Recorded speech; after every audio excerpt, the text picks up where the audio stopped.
A brand new 767. Fuel pressure. Why would that be? How come I have no instruments? A catastrophic failure at 26,000 feet. Winnipeg, Air Canada 143. Air Canada 143, go ahead. Just lost both engines. Holy cow! I'm talking to a dead man. How far are we from Gimli? You're approximately 12 miles from Gimli right now. I guess I'll just slip it. The crew is out of options and running out of time. They're at the controls of a 95-ton jet that's quickly falling from the sky.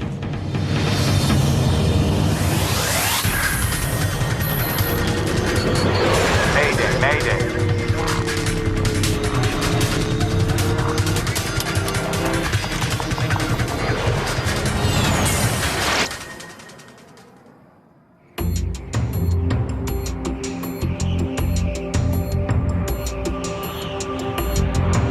In placid skies over central Canada, Air Canada Flight 143 is just past the halfway mark of its journey from Montreal to Edmonton, Alberta.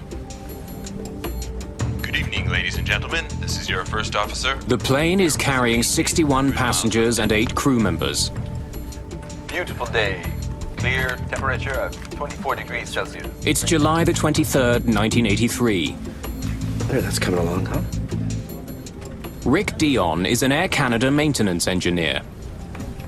I was going to Edmonton with my wife Pearl and my young son Chris, who was 4 years old, and this was the beginning of a 2-week vacation for us, and we were all pretty excited about going on this new airplane. Compliment of the captain. Oh, hey, Rob, thanks. Whenever you want to come up to the flight deck. This was my first flight on a modern 767, as the company had just acquired them. I'll be back in a minute, okay? I was interested in going to the cockpit to see all this new technology fit in with the work that I did on aircraft. The captain on this flight is Bob Pearson. He's 48 years old, and he's spent more than 15,000 hours in the air. His first officer is Maurice Quintel, who has more than 7,000 hours of flying time. Come on in. Pardon me, gentlemen? Rick. I knew Bob Pearson from the small flying club that I attended in St. Lazare, and he was actually one of the local pilots there that used to do some gliding, and he also flew the ultralight lasers. We had departed heading northwest, a nice clear sunny day in July. We're flight plan at 39,000 feet. There were a few airplanes that flew that high in 1983. And we requested 41,000 feet, which got us further above the jet stream out of the west. The crew may have accumulated a lot of hours in the air, but very few in this plane. It's Boeing's latest and most advanced wide-body jet, the 767. An army of microprocessors in the belly of the plane automates so many functions that the flight engineer's job has been eliminated. This is one of 4 767s that Air Canada has recently acquired. The plane itself has only 150 hours on it. Quite a difference here, huh? Oh, yeah. Reset on and start here. The cockpit is different in that all the old instrumentation that we're accustomed to, mostly that was all gone. It was all CRT display, like small TV screens. It was a new high-tech airplane, which involved quite a change for the crew and the maintenance personnel, people handling it. This was a new aircraft for both the captain and I. At the time, I had 75 hours on that airplane, so everything was new for me. Pilots and maintenance crews are both still getting to know this airliner. Well, then we get that same condition. Captain Pearson explains to Dion how he handled a small problem with the engines on an earlier flight. Comes back down to low stage and we just carry on. You know, that brings up an interesting... Fuel pressure. Why would that be? A warning alerts the crew to critically low pressure at one of the plane's fuel pumps. Something's wrong with the fuel pump. The 767 has 3 main fuel tanks, 2 in the wings, which are always used, and 1 in the center, only used on long-distance flights. Electric fuel pumps draw fuel from each tank and feed it to the plane's 2 engines. The low-pressure warning could mean that one of the pumps needs maintenance, but it could also be a more serious issue, a lack of fuel to be pumped. That forward fuel pump. It's just a bloody pump failing, I can tell you that. Another low fuel pressure warning sounds, this one from another fuel pump on the plane's left side. Pearson's flight management computer tells him he should have plenty of fuel for the remainder of the trip. The 767 also has separate digital fuel gauges, but on this flight those gauges are out of service. The warnings don't make sense. What would your assessment of that be? My own personal thoughts? It might be low in the left tank. I used to be involved with transferring fuel, and I know that when you're trying to empty a tank, it'll start flashing periodically, and then the pump will reprime, and then the light will go out. In this case, it appeared to do exactly the same thing. Captain Pearson knows that if the left tank is running low, the right tank may be low as well. Let's head for Winnipeg. Now. Pearson wants to land as soon as possible in case he is running out of fuel. The crew is still more than 700 miles away from their original destination, Edmonton, Alberta. The nearest major airport is Winnipeg, Manitoba, a mere 120 miles away. We're showing lots of fuel on board our flight management computer and 3 normal fuel checks, cross-checked with our fuel on our flight plan. So we elected to divert the flight to Winnipeg, where Air Canada has a main maintenance base. Winnipeg Center. Air Canada 143. Air Canada 143, go ahead. Ron Hewitt has 20 years' experience as a radar controller. Yes, sir, we have a problem. We're going to requesting direct Winnipeg. Air Canada 143 cleared. Take position, direct Winnipeg. You are cleared to maintain 6,000, descent, your discretion. Send to 6,000 his discretion, and that was it. He didn't tell us what the problem was, and it's none of my business. Give him what he wants, get everybody out of his way. That's about what we do. Okay, we're out of 410.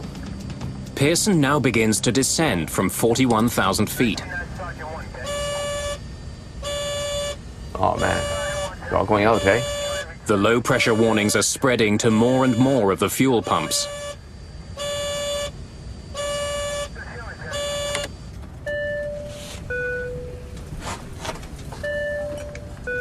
Quintel instructs the cabin crew to prepare for an emergency landing. Hello? Cabin? We think we have problems with our fuel system. We are diverting to Winnipeg.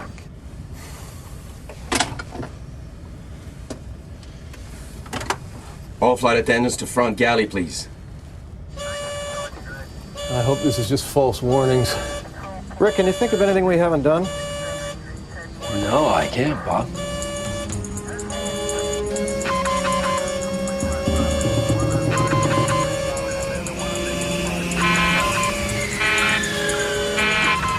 Okay. We've lost the left engine. Losing an engine erases any doubt. Flight 143 is in fact running out of fuel. Okay, checklist. Single engine landing. Pearson is trained to land a 767 with 1 engine. No one has ever tried landing with none. He scrambles to get his plane down so that he doesn't become the first. With only 1 engine powering Air Canada Flight 143, and with the possibility of the other engine shutting down, the crew prepares the passengers for the worst. Ladies and gentlemen, this is your in-charge flight attendant speaking. Due to mechanical problems, we'll be preparing for an emergency landing. Please return to your seats and fasten your seat belts. Your crew is fully trained to deal with this situation, and as you may have noticed, some crew members have already started to prepare the aircraft. I had no idea, like the rest of my crew members, that there was a problem with fuel. I had no idea why we were going to Winnipeg. Approach and landing. Flaps will be 20.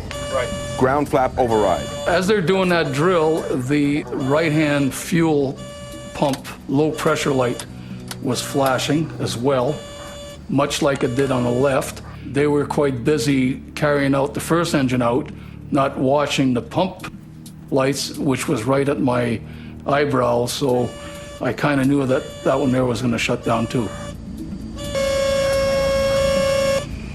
What was that?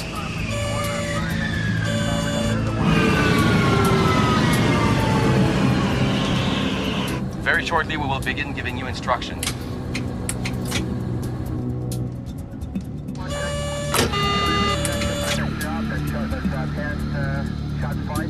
How come I have no instruments? Our beautiful colored engine and flight instrument displays simply went black. It's exactly what Pearson had feared. He's lost both engines. At 26,500 feet, still 75 miles from the nearest major airport, he's out of fuel. Winnipeg, Air Canada 143. Air Canada 143, go ahead. Just lost both engines.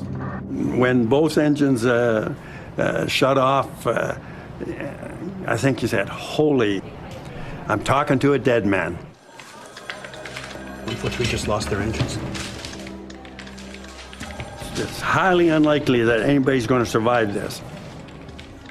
Because I could see them trying to make a turn and spinning in.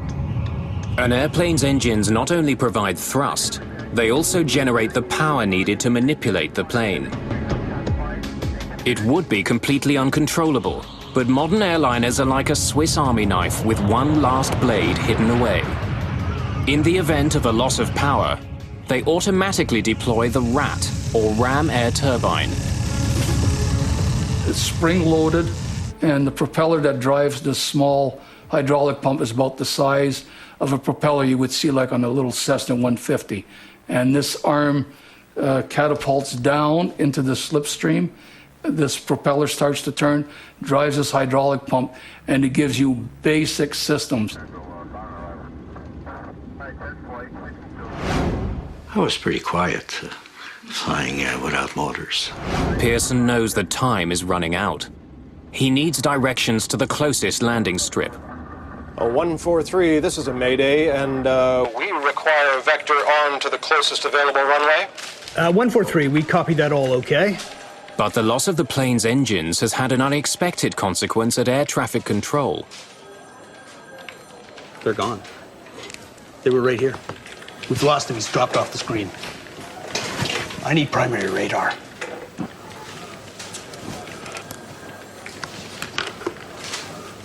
Uh, 143, we've lost your transponder return and are attempting to pick up your target now. We work on transponder, it's called secondary radar. We take the pilot signal to paint the aircraft.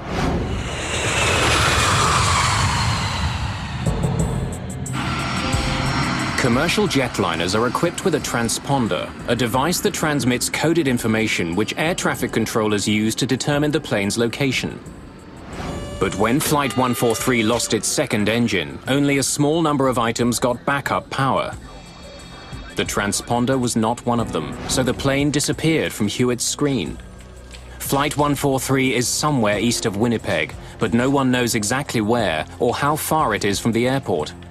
In spite of its enormous weight, a 767 doesn't plunge from the sky when it loses its engines. Its aerodynamic properties keep it in the air, but slowly coasting to Earth. And I was trying to figure how many miles we were moving ahead versus how many thousands of feet we were dropping. But Quintel doesn't have the instruments which provide the information he needs to make that calculation. Since he lost the plane's signal, Hewitt can't give Quintel that information either. Controllers hurriedly work to rig up a way to find the plane.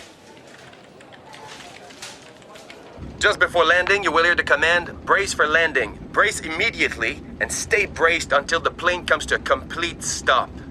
There are two ways to brace. 1, bend forward. Raise your arms and hands against the seat back. Bryce Bell is a businessman on his way home to Edmonton. As soon as they announced that we were making an unscheduled stop in Winnipeg, I immediately wished I hadn't had the 2 drinks that I'd had, because I thought, you're going to have a split second here, and this plane's going to explode in flame, and the decision you make in that split second will depend on how alert you are. I think that's him. Let's say that's him. Because their modern equipment can't see Air Canada 143, the controllers switch to old-fashioned radar, which doesn't need a transponder to locate planes. I got to turn up my true radar, the reflective radar, which is not nearly as good. And we don't use it at all if we can help it. Okay, I got it. 65 from Winnipeg, 45 from Gimli. 143. We have you at 65 miles from Winnipeg and approximately 45 miles from Gimli. For the first time since losing power, the pilots know their distance to Winnipeg. We might make Winnipeg. Quintel, however, thinks that Gimli is a safer bet. Gimli, Manitoba has a decommissioned Air Force base. It's about 20 miles closer than Winnipeg. As luck would have it, Maurice Quintel trained at Gimli while in the armed forces. He knows it well. 45 miles to Gimli. That is a long runway. Is there emergency equipment at Gimli? Negative emergency equipment at all. Just 1 runway available, I believe. And no control tower and no information on it. Pearson must consider the possibility of a crash landing. If he has any chance of making it to Winnipeg, which has full emergency support, he knows he must try for it. Okay, then we would prefer Winnipeg. Fine. 143, continue your present heading. It was about regrets. It was about things I hadn't done in my life. It was about ways I've treated the odd person here or there that I wish I'd treated more gently. It was about how stupid I was at some of the things I used to make big issues out of that are so insignificant when it really comes down to what real reality is about. It was pretty devastating. And I remember telling a mother with a baby, and I had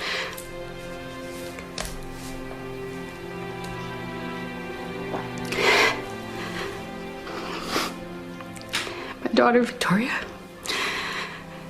and telling this woman that it was going to be okay. And I did it. I was so proud of myself that I could be so straight with her and tell her that it was going to be all right and really look at her in the eyes. Okay, and how far from the field are we now? You're 35, correction, make that 39 miles from Winnipeg. Roger. Now that controllers can see Flight 143 on radar, they can provide Quintel with the information he needs to figure out if he can glide as far as Winnipeg. Roger, what is your altitude now? 8.5. 8.5. About 8,500 feet above the ground, Captain Pearson can see his destination. Winnipeg's airport is less than 35 miles away. We're visual. But the news from Quintel is not good. Bob. Morris was calmly keeping track of our distance by input from Winnipeg Air Traffic Control and our altitude. And they calculated our profile and came to the conclusion that we might not make the runway in Winnipeg. We can last maybe another 20 miles. We're not going to make Winnipeg. Quintel has calculated that at the rate they're falling, they would hit the ground a full 15 miles short of the runway. How far are we from Gimli? You're approximately 12 miles from Gimli right now. Where is it? Which way is he moving? On your right. Turn right to a heading of 345. I would say you have 10 miles to fly. Okay, fine. We're gonna go there. I'm gonna go check on my family. You guys don't need me up here right now, huh? No, we're okay.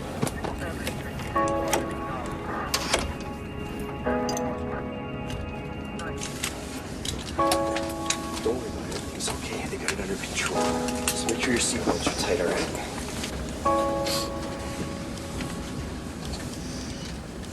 When I went finally to sit down in my seat, this is where I thought, wow, you know, this is it.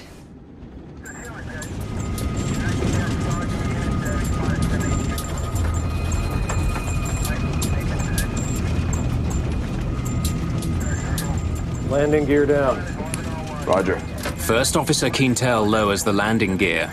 Because there's no hydraulic power, Quintel does what's known as a gravity drop, letting the gear's own weight drop and lock it into place. The two main gear are heavy, they fall immediately, and two green lights confirm they've locked. But the nose gear is lighter, it doesn't lock. We could hear the main gear clearly, falling and locking. I was not aware that the nose gear was not down and locked. It was sort of a last minute, and if it's something that you cannot control, you don't talk about it, you don't mention it, you know. The main thing was bring the aircraft on the runway. 5 miles to touchdown. Roger. We have the field in sight. 5 miles from Gimli, Pearson and Quintel finally see a runway they can land on. But there's a problem.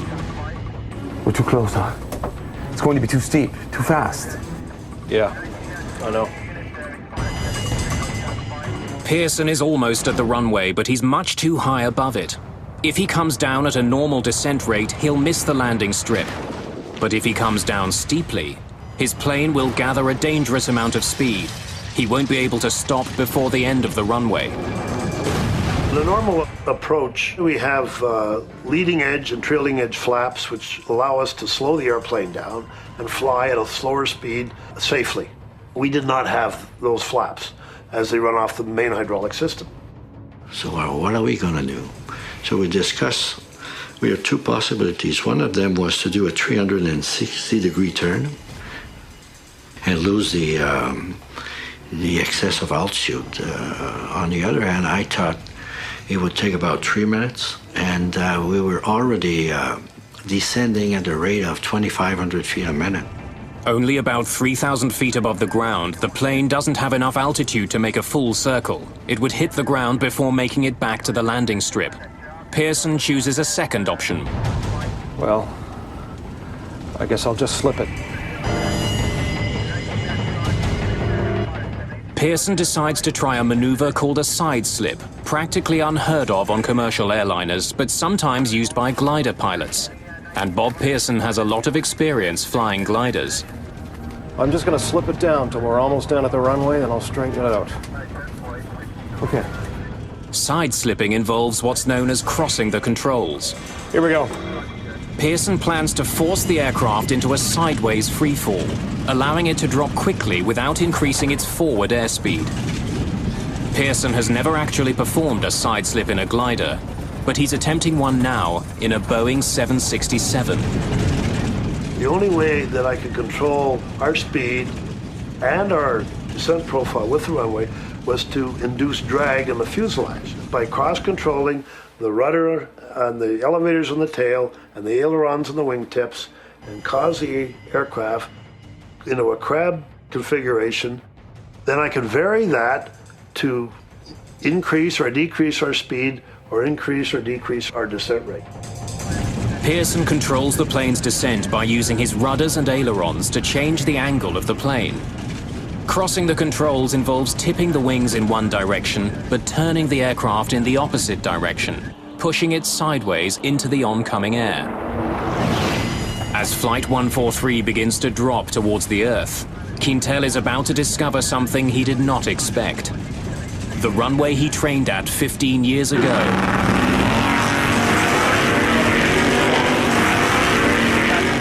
is no longer a runway. Captain Bob Pearson is out of fuel, out of engines, out of options. If he can't line up with the runway at Gimli, he doesn't get a second chance.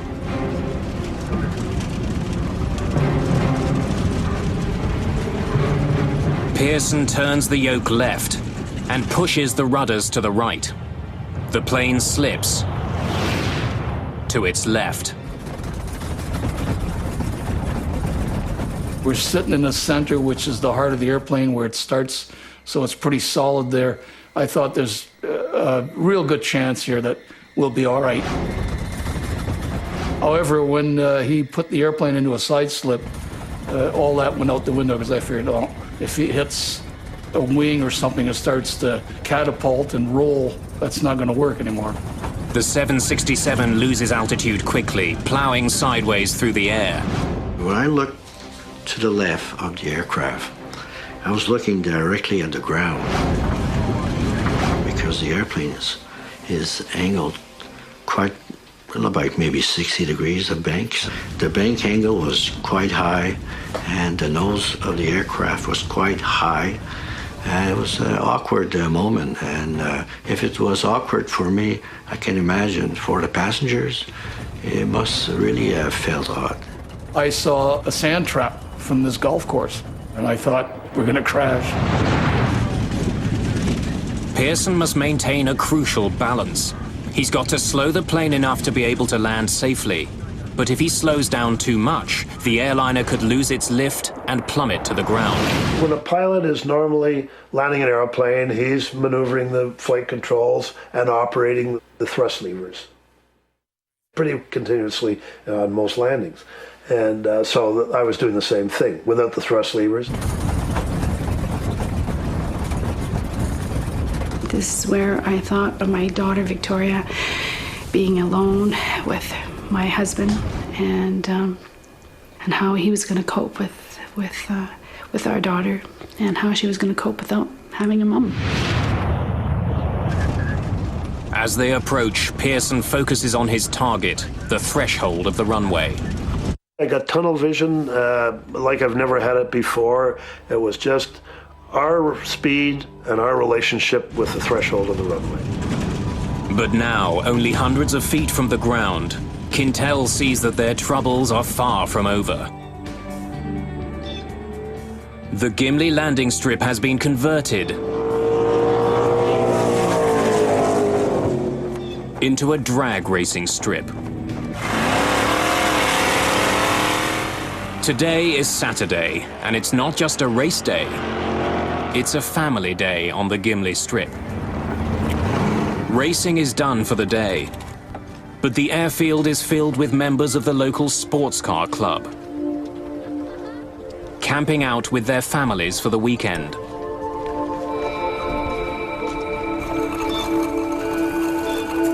Two children have decided to pedal the length of the runway. They don't hear the plane coming for them. Without engines, it's silent. And one thing the 767 doesn't have is a horn. Brace! Brace for landing!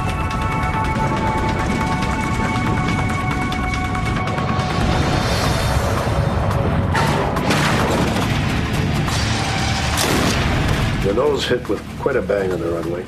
Sounded like a shotgun going off at our feet. The front landing gear gives out immediately. Pearson brakes hard. Two tires blow out.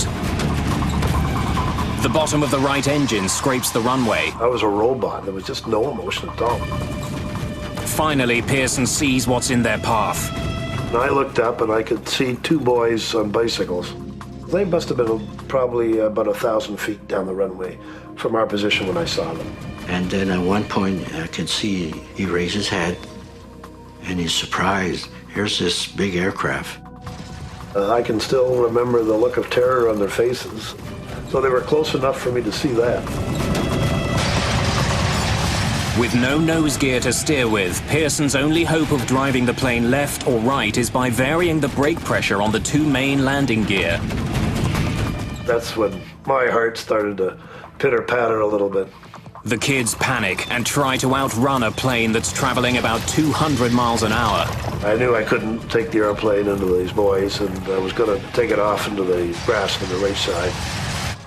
There were campers along the west side of the runway that I didn't notice until after we'd touched down, and the nose was on the ground, and I can still remember out the left side, people standing by their barbecues.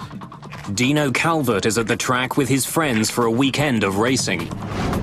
One of the gentlemen in the pits suddenly jumped in his car and he took off, and I thought, well, you don't drive like that in the pits usually. And I looked up and all I could see was smoke rising. Pearson does all he can to stop the plane in time. Holy crow!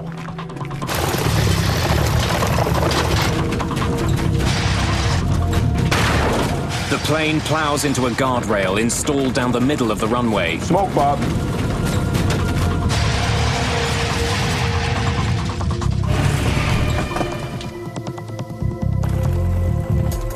"17 minutes after running out of fuel, Air Canada Flight 143 comes to a final stop on the ground.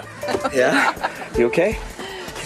Somebody yelled, "Yahoo!" or something, and then people started applauding. And we were so grateful. We made it. When you believe that you're going to crash, you do believe that the airplane is going to break apart, you're going to have fire. Evacuate! Evacuate! Evacuate! All right, let's go. We got to get up. Thick smoke is quickly filling the cabin. The crew doesn't take any chances. They want everyone off the plane as quickly as possible. There was a sense of joy, and then a panic kind of, it seemed to go in waves, and then a panic saying, we got to get out of here, we got to get out of here. Less than 2 months earlier, an Air Canada DC-9 made a successful emergency landing in Cincinnati, only to burst into flames on the tarmac before all the passengers could get off. 23 people died. The crew and passengers of this flight want to avoid a similar fate. It took maybe just a few seconds to come up to a full halt on the runway, but the cockpit was full of smoke. Passenger evacuation checklist. Passenger checklist. Fuel shut off. Off. Cabin depressurized. Electrics off. Electrics off. Checklist complete. Time to get out of here.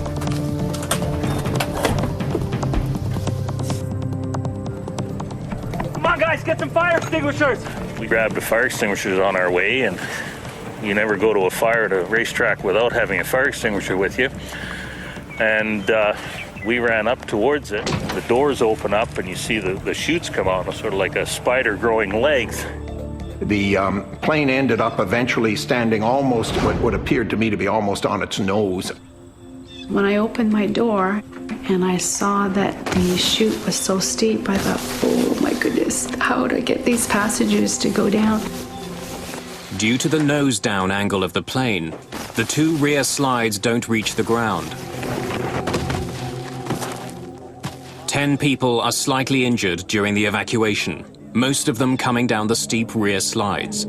I heard on the west radar frequency, he said, one of the 767 says, he's down okay, he's in one piece, and that's when our cheer went up. I said, okay, because all of these people were going to sleep in their own bed that night.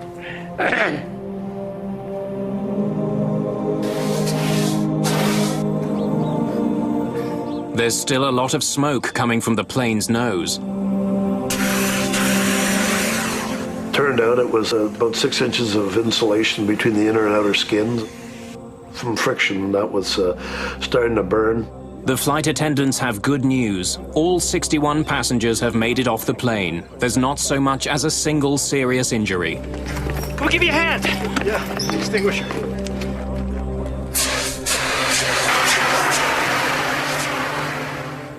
Bob Pearson has done what no one has done before. He's safely landed a 767 with no engines, gliding to safety from more than 26,000 feet.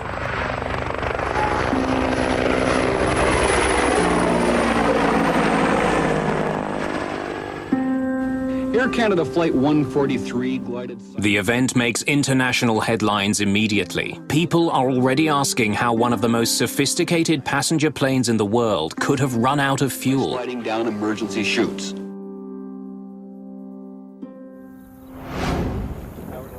By the next day, the investigation has already begun.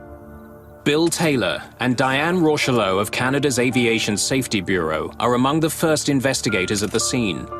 I was a junior mechanical engineering at the time. I had been working for Transport Canada for a year. Going to the field for the first time was very exciting. It was new. It was a major aircraft.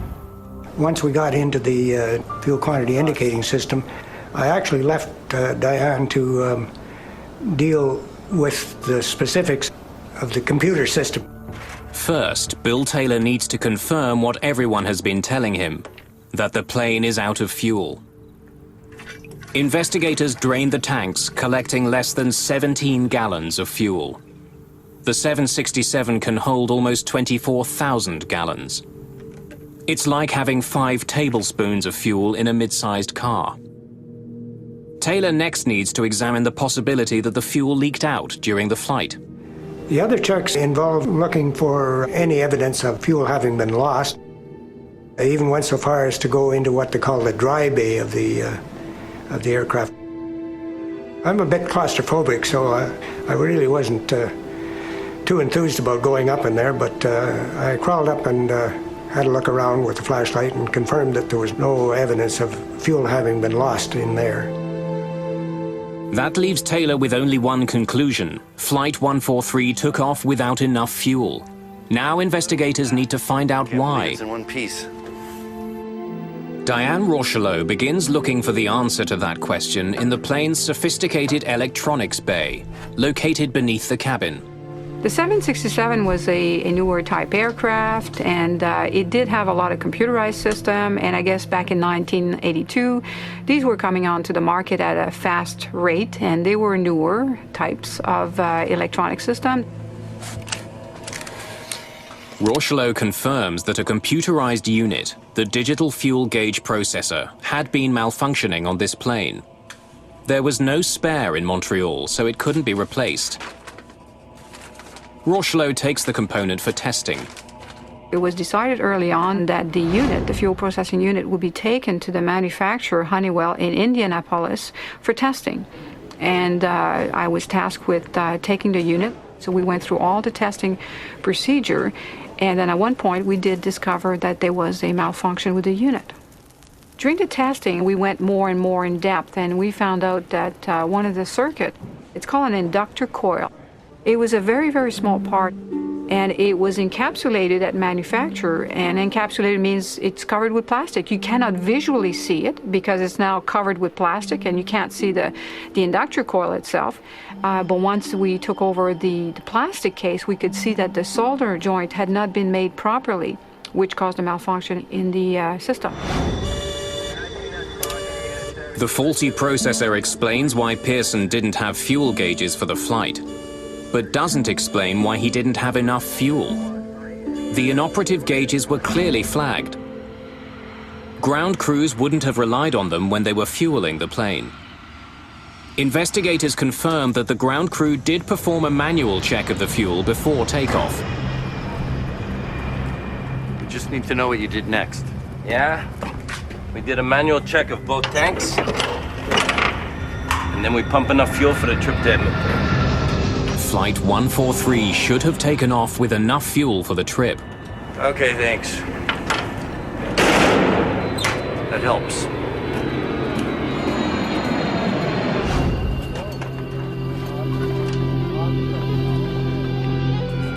Investigators now have to figure out how one of the world's most advanced jetliners took off with half the fuel necessary for its flight. The investigators know that with its fuel gauges out of service, Flight 143's fuel tanks were checked manually. Then the fuel for the trip to Edmonton was added to the tanks.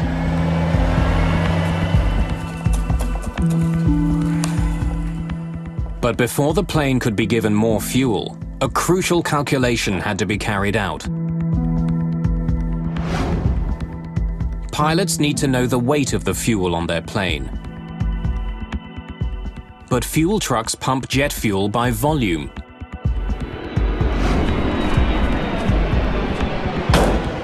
In order for pilots and fuelers to communicate, a simple routine translation between volume and weight has to be made.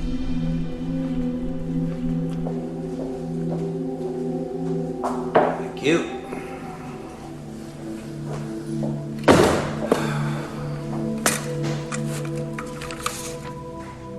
Investigators check and double-check that math.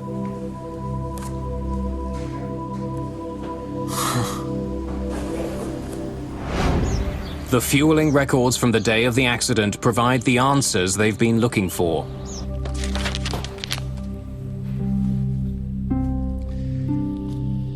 This is a typical fueling record. But when investigators examined the calculations for Flight 143... And this is from Flight 143. They look anything but straightforward. The document clearly shows the amount of fuel in the right and left tanks. But investigators are troubled by two particular numbers. One converts volume to kilograms. The other converts it to pounds. He shouldn't have been using both. So did you convert to pounds or to kilograms? To pound? Oh, to kilo. Can I see that again? Further interviews with the technicians and crew reveal that the events on Flight 143 now I don't know what I did. Were caused by human error involving poor calculations and ultimately inadequate training. Okay, fellas, we've finished with the fuel. The technicians refueling Flight 143 got muddled in their calculations while converting the volume coming out of the fuel truck to the weight of the fuel in the plane's tanks. No one who saw the calculations that day noticed the basic error. In 1983, Canadian ground crews were used to converting the amount of fuel leaving their trucks into pounds. The 767 was the first plane in Air Canada's fleet to have metric fuel gauges. Its fuel should have been measured not in pounds, but in kilograms, which requires a different calculation. Flight 143 needed 22,300 kilograms of fuel for the trip. But pilots and technicians let it leave with 22,300 pounds instead. Because a pound is about half a kilogram, the plane only got half the fuel it required, which explains why Pearson's flight computer told him he had plenty of fuel. He entered the wrong amount of fuel to start with. In the past, the flight engineer calculated the fuel loads. This accident raised an important question. Whose job was it with the two-man crew? Better training is definitely an issue in an incident such as that. If everyone is trained and the lines are drawn as to who's responsible for what, then there's no ambiguity on it. People know what they're responsible for. In this case, it was sort of open-ended. We weren't aware who was responsible for the final say on this field stuff. A subsequent inquiry found that none of those involved that day was trained in metric calculations. Not the ground technicians, not the pilots. I had not received any, neither of us had received any training at all on doing these calculations. The computer that had replaced the 767's flight engineer was broken, and no one knew who should be doing its job. Air Canada 143 was essentially down a man. And the goal is to prevent a recurrence of this particular event. And also, we also find out other systems that might have been either at fault or maybe they could cause a problem in the future, and you do try to prevent recurrence. All right. It took a string of mechanical and human failures for Flight 143 to run out of fuel. But another failure that day may have saved some lives. If the plane's nose gear had not collapsed, it would have taken Pearson much longer to stop. The plane could have slid into the people who were at the strip that day, which would have had catastrophic results. There could have been more injuries or even loss of life. Pearson and Quintel were partly blamed for their roles in the incident. A government inquiry recommended that Air Canada re-evaluate the training of flight crews and ground technicians in metric fuel conversions. It also recommended that the airline keep more spare parts, such as fuel gauge processors. Rick Dion retired in 2003 after a long career as Air Canada's coordinator of maintenance control. First Officer Maurice Quintel was promoted to captain in 1989. Captain Bob Pearson went on to fly 10 more years for Air Canada, his experience at Gimli shaping the rest of his career as a commercial pilot. This experience affected me mostly by making me more relaxed as a pilot, giving me the feeling that as much as I've trained for all those years, that there's always that question about how you're going to perform when the chips are down, and I now have the feeling that no matter what, as long as an aircraft stayed together, I would get it safely back on the ground. And so it's been a relaxing experience. It's the knowledge that you know under stress you can perform. Before that, you don't know. You just hope you will, and you train for it, but you never know. With the things that they had to deal with was magnificent. I think that got proven in the simulator in Vancouver. They tried out this same circumstances with several crews, and they all crashed. Probably the most important thing that came out of it was the realization that when something new is introduced, special attention and training needs to be accomplished for people to be aware what they're dealing with. When we had landed and the airplane was all in one piece, I thought, wow, I got another chance to fly again. Because of a tragedy like that, once you take your deck of cards and fire it in the air, you're truly free. And I guess from that point of view, Gimli I find it very difficult to say, but Gimli was maybe almost the best thing that ever happened to me, next to meeting my wonderful wife and marrying her. 2 days after the landing at Gimli, Air Canada's 767 was back in the air on its way to Winnipeg for repairs. A quarter century later, that same plane is still in service, and it still carries the nickname that Bob Pearson earned it, the Gimli Glider.